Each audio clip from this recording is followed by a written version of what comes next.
Good morning ಎಲ್ರಿಗೂ. Welcome back to our channel Manju and Manu. Finally all set. ನಾವು ಈ ವರ್ಷದ ಮೊದಲನೇ ಟ್ರಿಪ್ಪು ಹೊರಟಿದ್ದೀವಿ ಮನೆ ದೇವ್ರಿಗೆ. ಸೊ ಎಲ್ಲ ರೆಡಿಯಾಗಿದೆ. ಇಲ್ಲಿ ಲಗೇಜು, ಇಲ್ಲಿ ದೊಡ್ಡ ಲಗೇಜ್ ರೆಡಿ ಮಾಡ್ಕೊಂಡಿದ್ದೀನಿ. ರೆಡಿನಾ ಲಗೇಜು? ಎಲ್ಲ ರೆಡಿ. ಲೇಟ್ ಆಗೋಯ್ತು, 1 ಅವರ್ ಲೇಟ್ ಆಗೋಯ್ತು. ಹಾಂ, ಲೇಟೇ ಆಗೋಯ್ತು. ಸೊ ಇಲ್ಲಿ ದೇವರಿಗೆ ಕೊಡೋ ಅಂಥ ಎಲ್ಲ ಮಡ್ಲಕ್ಕಿ ಸಾಮಾನುಗಳು, ಬಟ್ಟೆ ಎಲ್ಲ ಎತ್ತಿಟ್ಕೊಂಡಿದ್ದೀನಿ. ಸರಿ ನಡಿ.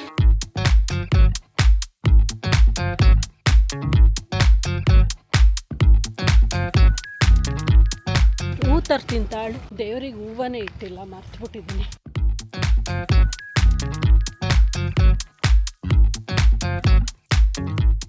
ಇವಾಗ ಸ್ಟಾರ್ಟ್ ಮಾಡಿದ್ವಿ ಜರ್ನಿನ. Let's move. Okay, all set. Okay, ಇವಾಗ ನಾವು ಮನೆ ಹತ್ರ ಹೋಗಿ ಅಂಕಲ್ನ ಪಿಕ್ ಮಾಡಿಕೊಂಡು ಓಡಬೇಕು. ಅಂಕಲ್ ರೆಡಿಯಾಗಿ ವೆಯ್ಟ್ ಮಾಡ್ಕೊಂಡು ಕೂತಿದ್ದಾರೆ ಪಾಪ. ಆಯ್ತಾ, ಅದು ಗ್ಲಾಸಿಗೆ ನೀರು ಹಾಕು ಮನೆ. ಬ್ಲರ್ ಬ್ಲರ್ ಕಾಣಿಸ್ತಾ ಇದೆ. ಅದು ಒಳಗಿಂದ ಬರ್ತಾ ಆಚೆಯಿಂದ. ಹೌದು, ಒರೆಸ್ಕೋಬೇಕಿತ್ತು. ನಿನ್ನೆ ವಾಶ್ ಮಾಡಿಸಿದ್ವಲ್ಲ, ಒಳಗಡೆ ಒಂಥರ ಬ್ಲರ್ ಕೂತಿದೆ. ಎ ಸಿ ಹಾಕಿದ್ರೆ ಹೋಗತ್ತದು. ಇವಾಗ ನಾವು ಹೋಗ್ತಾ ಇದ್ದೀವಿ ಸೀದಾ ಮನೆ ಹತ್ರ.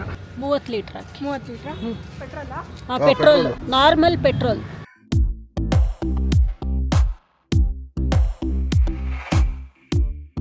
ಸೊ ಇವಾಗ ಅಂಕಲ್ ಪಿಕಪ್ ಆಯಿತು, ಹೊರಟಿದ್ದೀವಿ ಇಲ್ಲಿಂದ. ಇವಾಗ ನಮ್ಮ MSR ನಗರ್ ಬಿಡ್ತಾ ಇದ್ದೀವಿ. ನೆಕ್ಸ್ಟ್ ಇವಾಗ ನಾವು ತುಮಕೂರು ಮೇಲೆ ಅಲ್ವಾ ಹೋಗೋದು? ಒಂದೇ ದಾರಿ. ಗೊರಗುಂಟೆಪಾಳ್ಯ ಹತ್ರ ಇದ್ದೀವಿ. ಟ್ರಾಫಿಕ್ಕಿಗಂತೂ ಹೇಳಂಗೆ ಇಲ್ಲ ಇವತ್ತು. As expected weekend traffic. ಎಲ್ಲ ಊರ್ ಕಡೆ ಹೊರಟವ್ರೇನೋ, ಬರೀ ಕಾರ್ಗಳು ಬಸ್ಗಳೇ ಕಾಣಿಸ್ತಾವೆ. ಸೊ ಇವಾಗ ಇಲ್ಲಿ ಲಂಚಿಗೆ ನಿಲ್ಸಿದ್ದೀವಿ, ಕ್ಯಾತ್ಸಂದ್ರ ಅಂತ. ಇಲ್ಲಿ ಏನೋ ತಟ್ಟೆ ಇಡ್ಲಿ ಫೇಮಸ್ ಅಂತ. ಯೂಶ್ವಲಿ ಮನು ತುಮಕೂರಿಗೆ ಓಡಾಡ್ಬೇಕಾದ್ರೆ ತುಮಕೂರಿಂದ ಹಿಂದೆ ಊರಲ್ಲಿ ಊಟ ಮುಗಿಸ್ಬಿಟ್ಟು ಇವಾಗ ಜಸ್ಟ್ ತುಮಕೂರು ಎಂಟ್ರ್ ಆಗಿದ್ದೀವಿ. ಇದು ನಮ್ಮ ನೇಟಿವ್ ಪ್ಲೇಸ್, ಅಂದರೆ ಮನು ಅವ್ರದ್ದು ಸ್ವಂತ ಊರು ತುಮಕೂರು. ಏನಪ್ಪಾ ಮನು, ನಿಮ್ಮ ತವರೂರು? ಸೊ ಇವಾಗ ತುಮಕೂರಲ್ಲಿ ಒಂದು ಸ್ವಲ್ಪ ಕೆಲಸ ಇದೆ ಅಂತೆ ಅಂಕಲ್ಗೆ. ಅದನ್ನ ಮುಗಿಸ್ಕೊಂಡು ಹೊರಡೋದು. ಹೆಚ್ಚು ಕಮ್ಮಿ ನೈಟ್ ಆಗ್ಬಿಡತ್ತೆ ಅನ್ಕೊಂತೀವಿ ನಾವು ಅಲ್ಲಿಗೆ ಹೋಗೋದು. 8 ಗಂಟೆ 8-9 ಆಗ್ತದೆ. ಅವ್ರಿಗೆ 5 ಗಂಟೆಗೆ ಬರ್ತೀನಿ ಸ್ವಾಮಿ ಅಂತ 11:15 ಫೋನ್ ಮಾಡಿದ್ದೆ. ನೀನು 11:15 ಬರ್ತಾನೆ ಅಂದಲ್ಲ, ನಾನು 11 ಗಂಟೆಯಿಂದ ಕಾಯ್ಕೊಂಡು ಕುತ್ಕೊಂಡು ನಿದ್ದೆ ಮಾಡಿ ಎದ್ದೆ.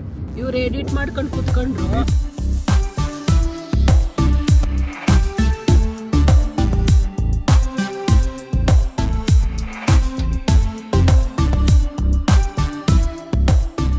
ಟೈಮು ಆಲ್ರೆಡಿ ಸಂಜೆ 5:45 ಆಗ್ತಾ ಬಂತು.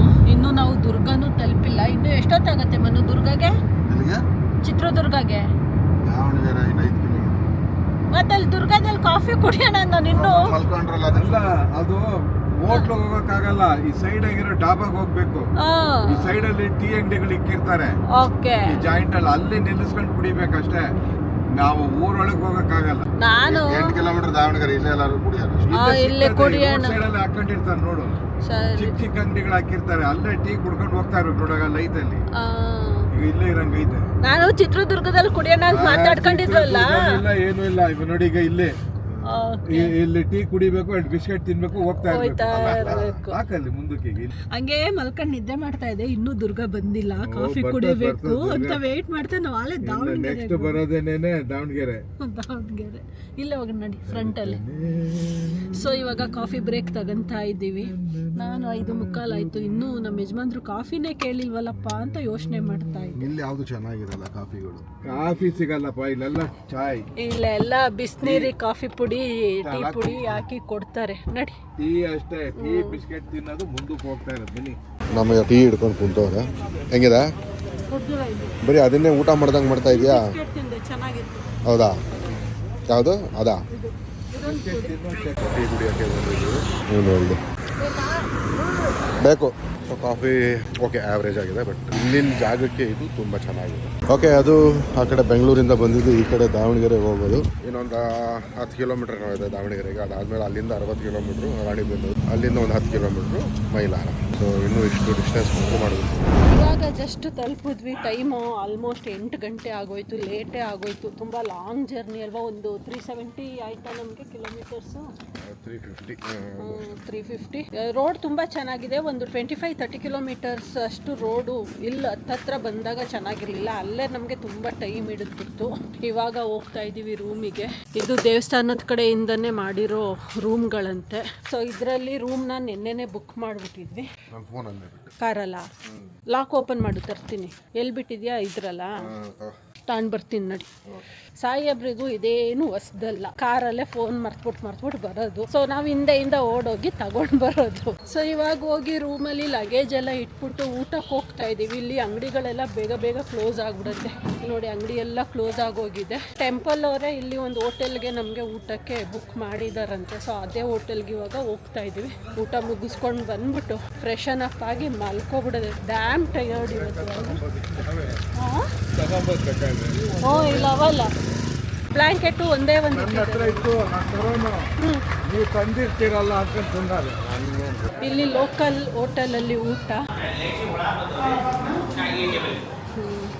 ನಾರ್ತ್ ಕರ್ನಾಟಕ ಊಟ ಅಂದರೆ ಕೇಳಬೇಕಾ? ಜೋಳದ ರೊಟ್ಟಿ, ಖಾರ ಆಗಿರೋ ಪಲ್ಯ, ಚಟ್ನಿಗಳೆಲ್ಲ ಕೊಡ್ತಾರೆ. ಇವಾಗ ನಮ್ಮ ಯಜಮಾನ್ರ ಕಣ್ಣಲ್ಲೆಲ್ಲ ನೀರು ಬರುತ್ತೆ. ಇಲ್ಲ ನಾ ಖಾರದ ಏನು ನೀನು ಏನೇ ತಿಂದರೂ ಖಾರ ಇರುತ್ತೆ. ನೀನು ಶುಗರ್ ಹಾಕೊಂಡಿದ್ದೀನಿ. ಏನು ಮಾಡು.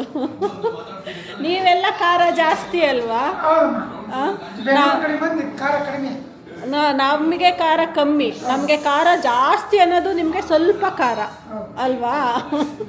ನಾನಂತೂ ಎಂಜಾಯ್ ಮಾಡ್ತೀನಿ. ಫುಲ್ಲು ಸ್ಪೈಸಿ ಊಟ. ನಾರ್ತ್ ಕರ್ನಾಟಕ ಊಟ ನಾನು ಸಖತ್ ಎಂಜಾಯ್ ಮಾಡ್ತೀನಿ. ಬಟ್ ಇವ್ರನ್ನ ಮದುವೆ ಆದಮೇಲೆ ಖಾರ ತಿನ್ನೋದೇ ಬಿಟ್ಬಿಟ್ಟಿದ್ದೀನಿ. ಗೊತ್ತಿಲ್ಲ ಏನಾಗಲ್ಲ. ಖಾರ ತಿನ್ನೋದು ಎಷ್ಟು ತಿನ್ಬೇಕು ಅಷ್ಟು ತಿನ್ನಬೇಕು, ಲಿಮಿಟಲ್ಲಿ. ಅದಕ್ಕೆ ಎಕ್ಸೆಸಿವ್ ಆಗಿ ತಿಂದ್ರೂ ಪ್ರಾಬ್ಲಮ್, ಕಮ್ಮಿ ತಿಂದ್ರೂ. ನಮ್ಮ ಯಜಮಾನ್ರು ಬಿಟ್ಟರೆ ಈಗ ಗ್ಯಾನ್ ಸೆಷನ್ ಸ್ಟಾರ್ಟ್ ಮಾಡ್ಬಿಡ್ತಾರೆ. ಕೈ ತೊಳ್ಕೊಂಡು ಬರೋಣ.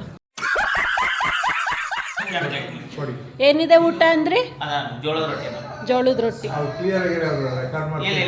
ಕಾಳಿನ ಪಲ್ಯ, ಬದ್ನಿಕಾಯಿ, ಎಣ್ಣೆಗಾಯಿ, ಕರಂಡಿ, ಕಡ್ಲಿ ಪುಡಿ, ಕೆಂಪು.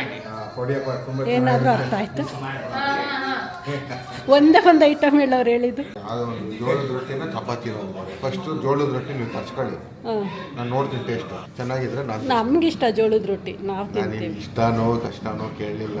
ಹೇಳ್ತಿರೋದು ನೀವು ತರ್ಸ್ಕೊಳ್ಳಿ, ಅದನ್ನು ಚೂರು ತಿಂತೀನಿ. ಚೆನ್ನಾಗಿದ್ರೆ ನಾನು ತರ್ಸ್ಕೊತೀನಿ, ಚಪಾತಿ ತರ್ಸ್ಕೊತೀನಿ. ಪುಡಿ ಓಕೆ. ನಾನು ಡೈಲಿ ತಿನ್ನೋದು ಜೋಳದ ರೊಟ್ಟಿ. ನಮಗೆಲ್ಲ ಇಷ್ಟ ಅಪ್ಪ ಜೋಳದ ರೊಟ್ಟಿ. ಜೋಳದ ರೊಟ್ಟಿನಲ್ಲಿ 2 ಥರ ಮಾಡ್ತಾರೆ. ಒಂದು ಖಡಕ್ ರೊಟ್ಟಿ ಅಂದ್ರೆ ಗಟ್ಟಿ ಇರುತ್ತೆ, ಹಪ್ಪಳ ಥರ ಇರುತ್ತೆ. ಇನ್ನೊಂದು ಸಾಫ್ಟ್ ಆಗಿರುತ್ತೆ, ಅದು ಬಿಸಿ ರೊಟ್ಟಿ.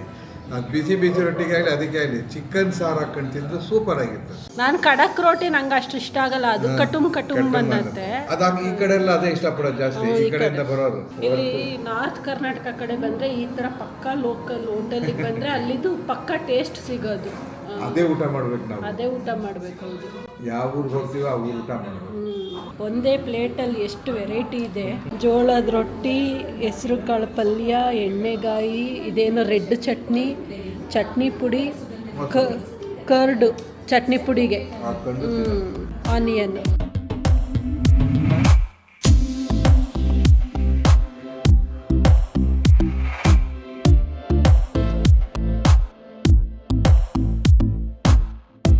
ಸಕ್ಕತ್ತಾಗಿದೆ. ನೆತ್ತಿಗೆ ಹೊಡಿತಾ ಇದೆ ಖಾರ. ಮೈಲಾರಲಿಂಗ ದೇವಸ್ಥಾನಕ್ಕೆ ಬಂದಿದ್ದೀವಿ. ಇದು ಈಗ 7 ಗಂಟೆ ಪರಿಸ್ಥಿತಿ. ಆಲ್ಮೋಸ್ಟ್ ಆಲ್ ಎಲ್ಲ ಕ್ಲೋಸ್ ಆಗಿಬಿಟ್ಟಿದೆ, ಏನೂ ಇಲ್ಲ. ಸೊ ಅದು ಮುಖ್ಯ ದ್ವಾರ, ಮೇನ್ ದ್ವಾರ. ಒಳಗಡೆ ಹೋದರೆ ಟೆಂಪಲ್ ಇರೋದು. ಈಗ ಸದ್ಯಕ್ಕೆ ನಾವು ಊಟಕ್ಕೆ ಬಂದಿದ್ದು. ಬರೀ ರೊಟ್ಟಿ ಅಂಥವೇ ಸಿಗ್ತವೆ, ಜೋಳದ ರೊಟ್ಟಿ, ಚಪಾತಿ ಅಂಥವೇ ಸಿಗೋದು, ಬೇರೆ ಇನ್ನೇನು ಸಿಗಲ್ಲ. ನನಗೆ ಖಾರ ಆಗಲ್ವಲ್ಲ, ಇಲ್ಲೆಲ್ಲ ಆಲ್ರೆಡಿ ಉರಿತಾ ಇದೆ, ಬೆಂಕಿ ಥರ ಆಗ್ತಾ ಇದೆ. ಆ್ಯಕ್ಚುಲಿ ರೂಮ್ ಕೊಟ್ಟಿದ್ದಾರೆ. ಆ ರೂಮಲ್ಲಿ ಒಂದೇ ಒಂದು ಚಾಪಿ, ಒಂದೇ ಒಂದು ಪಿಲ್ಲೋ, ಒಂದೇ ಒಂದು ಬೆಡ್ ಸ್ಪ್ರೆಡ್ ಕೊಟ್ಟಿದ್ದಾರೆ. ಅದಕ್ಕೇನೆ ಈಗ ಇಲ್ಲಿ ಕೇಳಿದ್ದಕ್ಕೆ ಯಾರೋ ಹೇಳಿದ್ರು ಅಲ್ಲೊಂದು ಲಾಡ್ಜ್ ಇದೆ, ಹೋಗಿ ಅಲ್ಲಿ ಬೆಟರ್ ಇದೆ ಅಂತ. ಸೊ ಕೇಳ್ಕೊಂಬರೋಣ ಅಂತ ಹೋಗ್ತಾ ಇದ್ದೀನಿ. ಫಸ್ಟು ದೇವಸ್ಥಾನದ ಹತ್ರ ರೂಮ್ ಮಾಡಿದ್ವಿ. ಅದು ಯಾಕೋ ಸ್ವಲ್ಪ ಕಂಜೆಸ್ಟೆಡ್ ಅನ್ನಿಸ್ತು ನಮ್ಮ 3 ಜನಕ್ಕೆ. 2 ರೂಮ್ ಸಿಕ್ಕಿರಲಿಲ್ಲ ಅಲ್ಲಿ ನಮಗೆ. ಇಲ್ಲೂ ನಮಗೇನು 2 ರೂಮ್ ಸಿಗಲಿಲ್ಲ, ಒಂದೇ ರೂಮು. ಬಟ್ ಏನೋ ತುಂಬ ಸ್ಪೇಷಿಯಸ್ ಆಗಿದೆ ಅಂತ ಅಂದ್ಬಿಟ್ಟು ಇಲ್ಲಿ ರೂಮ್ ತೊಗೊಂಡ್ವಿ. ಇದು ಯಾವುದೋ ಮಠ. ನಮ್ಮ ದೇವಸ್ಥಾನದಿಂದ ಒಂದು ಕಿಲೋಮೀಟ್ರ್ ಅಷ್ಟು ಹಿಂದೆನೇ ಬಂದು ಪುನಃ ರೂಮ್ ಮಾಡಿಕೊಂಡು ಹೋಗ್ತಾ ಇದ್ದೀನಿ. ಇವಾಗ ನಾನು ಬ್ಯಾಗೆಲ್ಲ ತೊಗೊಂಡು ಮನು ಮತ್ತು ಅಂಕಲ್ ಆಲ್ರೆಡಿ ರೂಮಿಗೆ ಹೋಗಿದ್ದಾರೆ. ಅಲ್ಲಿ 2nd ಫ್ಲೋರಲ್ಲಿ ಸಿಕ್ಕಿದೆ ರೂಮು. ಅಲ್ಲಿ ನಿಂತ್ಕೊಂಡು ಮಾತಾಡ್ತಾ ಅವ್ರೆ ಮನು. ಅವ್ರೇನೋ ಅಲ್ಲಿ ನಿಂತ್ಕೊಂಡು ಅಂಕಲ್ ಜೊತೆನೋ ಯಾರ ಜೊತೆನೋ ಮಾತಾಡ್ತಾವ್ರೆ. ಓಯ್, ಕಾಣಿಸ್ತಾ ಇದ್ದೀನಾ? ನನಗೂ ನೀನು ಕಾಣಿಸ್ತಾ ಇಲ್ಲ, ಬರೀ ಮೊಬೈಲ್ ಟಾರ್ಚ್ ಕಾಣಿಸ್ತಾ ಇತ್ತಷ್ಟೆ. ಹಾಂ, ಇವಾಗ ಸೆಕೆಂಡ್ ಫ್ಲೋರಿಗೆ ಹತ್ತದೇ ಇರೋದು ಈ ಬ್ಯಾಗೆಲ್ಲ ಎತ್ಕೊಂಡು.